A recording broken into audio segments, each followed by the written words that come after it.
This is like my autumn series. I'm bringing you backgrounds of all these beautiful trees. It's really cool here. Everywhere you walk and turn around, there's like a different variety of color. So I can't imagine how many different trees are growing here. Reds and golds and different shades of yellows and vibrant. But look at this thing. It's ridiculous how beautiful it is, isn't it? It's just filled with glorious color. Anyway, that's my color report. In my last video, I talked about my reason for becoming a monk. Let's now talk about divine purpose, because it's different for everyone. Everyone's roles are completely different in this world.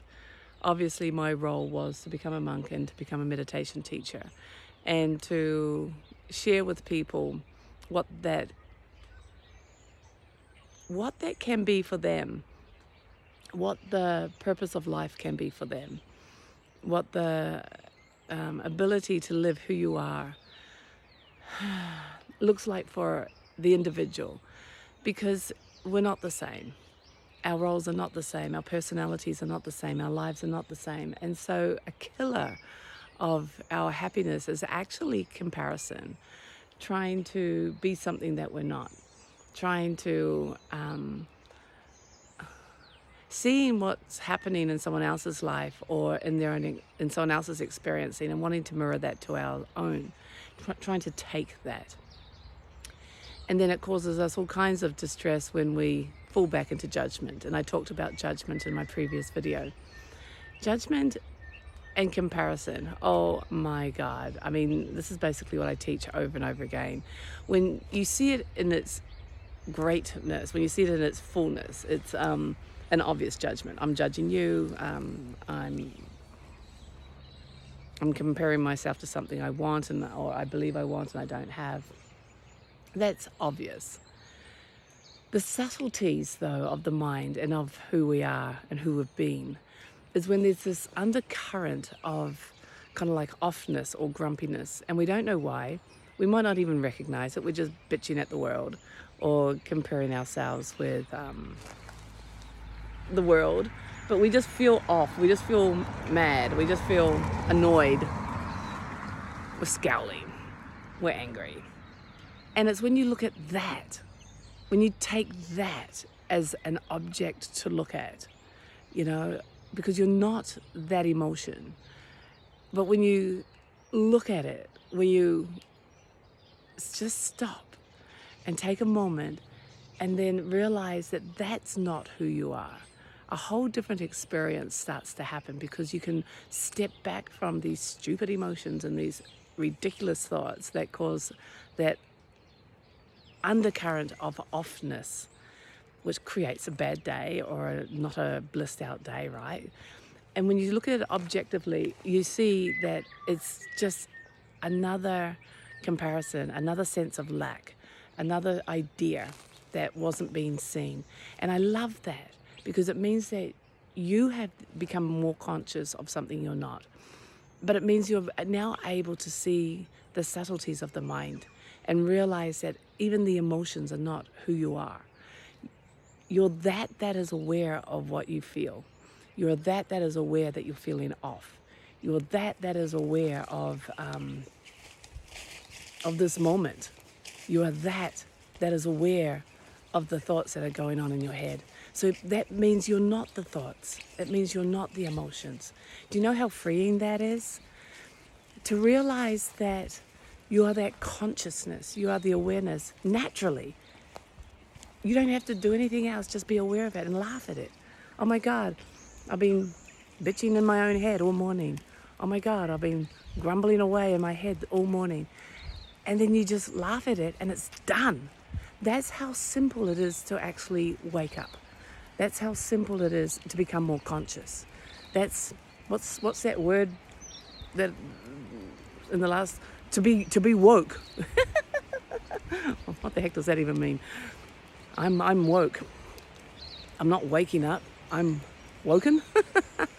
But the truth of consciousness is actually realizing what you we're thinking about is not true. It's not you. It's not true. It's not you. It's not true. It's not you. How many times can I say that?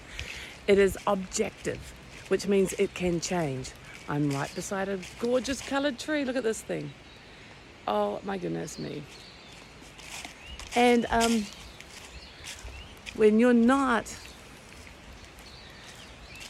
living your life not thinking, when you're living your life present, guys, it's incredible, because everything's truth now. You're not trying to find the truth, it just is, because you're just simply present.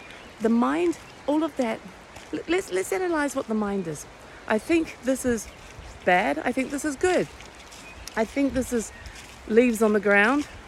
I like it, and then I think I don't like it. I mean, what's the truth? Because it's polarity, it's duality. I can think I like it, I can think I hate it.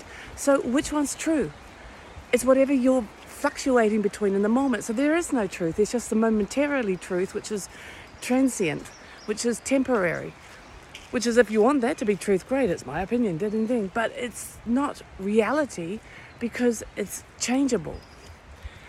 What's permanent is reality, right? So what is permanent? Not left or right, good or bad, up or down. Simple awareness now, simple presence now is permanent. It's simple watching. That is truth. So to move into that means you let go of duality, you let go of the mind, and you realize you're not the things that you can see. They are there to be seen, but they're not who you are. Who you are is that is aware of it. Simple, natural, obvious, freedom, enjoyment, presence, love, contentment, truth. If you want truth, learn to meditate. Then you'll move out of the non-truth of the mind, the fluctuation of the mind, and you'll move into pure experiencing and live that naturally. Do you give up your life now? No, you live in your life. There's nothing to give up. That's a ridiculous idea. In fact, it's kind of bizarre how people fear losing things. Well, let's actually analyze that. What are you losing? You're losing all the bullshit. You're losing the fluctuating thoughts. You're losing the, I'm right. Am I? Am I right or am I wrong? The confusion. The pain and suffering, that's what you give up. The misery, the anxiety, the depression. Hell yeah, I want to give that up. Well then, do something. Do something that actually enables you to let go and live in a real truth that's not mind created. It's actually pure and naturally ours anyway, which is so ironic. Yeah, it's interesting how people have this idea about meditation. I get it all the time, that's why I'm talking about it. And the common one is, you're wearing rose-colored glasses. Let me just clarify. I'm a normal person. However, I'm definitely not miserable. I'm definitely not depressed. I'm definitely not anxious. I definitely don't live in fear. And I'm really happy about that. So if that means I'm wearing rose-colored glasses, I'll take it.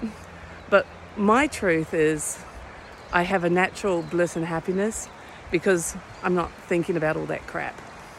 And that crap I used to think about created the misery, the fear, the anxiety that I did have. So to be freed from that, hallelujah, I'm golden. You can be too.